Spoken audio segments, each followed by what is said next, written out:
down with, I call him the legendary ESPN host. I almost called you CNN host. The legendary ESPN host, Stephen A. Smith, the host of First Take. Stephen, look, you have me up now watching First Take. I watch ESPN because of you. Okay, I'm just going to say that. Thank you, man. So thank you for doing what you do. Appreciate it. This is an important story. I'm so happy that you're here to talk about it. So Flores files suit, is in contention for this job, and instead it goes to another black coach.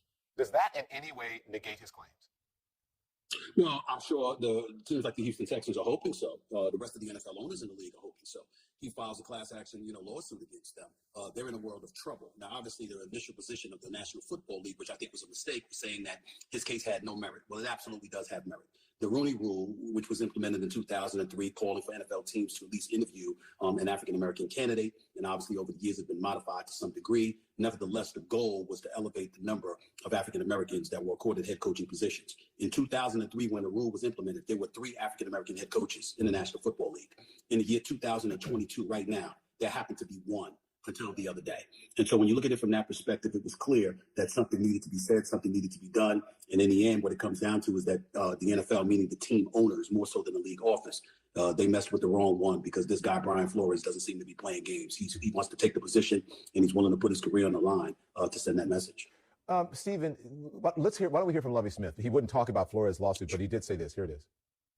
Mm-hmm. I realize the amount of black head coaches there are in the National Football League.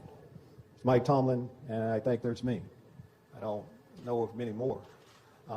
So there's a problem. I mean, it's obvious for us. But after there's a problem, all right, what are you going to do about it? Listen, the Texans didn't hire Flores, but they did hire a black head coach who is talking about the problem. Step in the right direction, Stephen? It's a step in the right direction. That's undeniable. At the same time, I would have loved to have seen Lovie Smith be a bit more emphatic in his language. Let's be clear about something. This is a man that once guided the Chicago Bears to the Super Bowl appearance in which he lost to Tony Dungy. You would think that he'd have the cachet to be a bit more outspoken, a bit more demonstrative, dare I say, in speaking on the issue, because I think it calls for that right now. Unfortunately, that's not how he came across in my estimation, but nevertheless, it is undeniable that it is a step in the right direction, because a lot of people knew that they had some heat, and Houston Texans are one of them from this perspective. They may not be a part of this lawsuit as it pertains to Brian Flores, but if you recall, they had hired David Culley, or a positional coach from the Baltimore Ravens. He was the head coach for this year. A lot of people applauded how tough the team was to play against, how hard they fought, et cetera, et cetera. And after 1 year, he was fired. And he was fired by a rookie GM, and Nick Caserio, as far as I'm concerned, should have fired himself. I mean, you're looking at the job, you're a first-year guy. You didn't do anything. What you fired him for? You kept your job.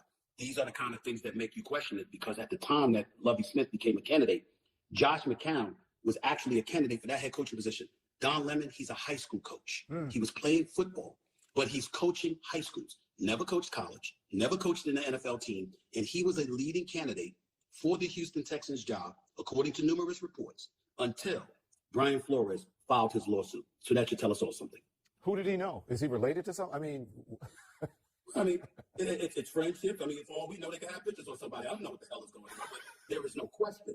There's no question that something is awry, something has been awry for decades. And you got to remember, we've seen this before. We saw it in baseball before. Even in the 1920s, for crying out loud, when Kennesaw Mountain Landis took over as commissioner from 1920 to 1944 because the Black Sox scandal, and he was a coward, and he had so much power that the owners granted to him that he delayed Jackie Robinson integrating the sport of baseball. The commissioners in this day and age don't have that power. The owners have claimed some of those things back.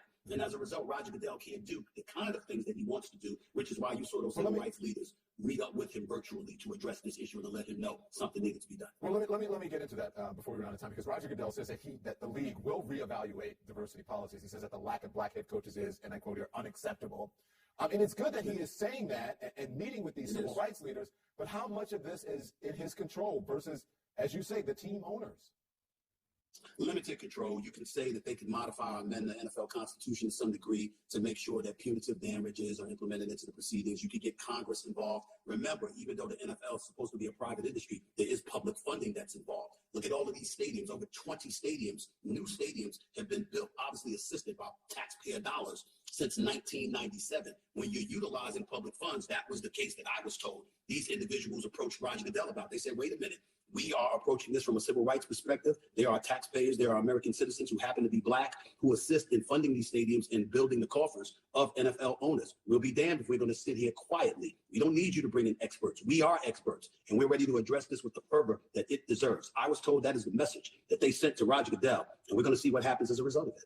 Stephen A., I need you to go and be fresh so when I turn on First Take tomorrow, you're sitting there and you got the sports news for me. Thank you, Stephen. You never, ever have to worry about me being ready for First Take. I'm always ready for that shit.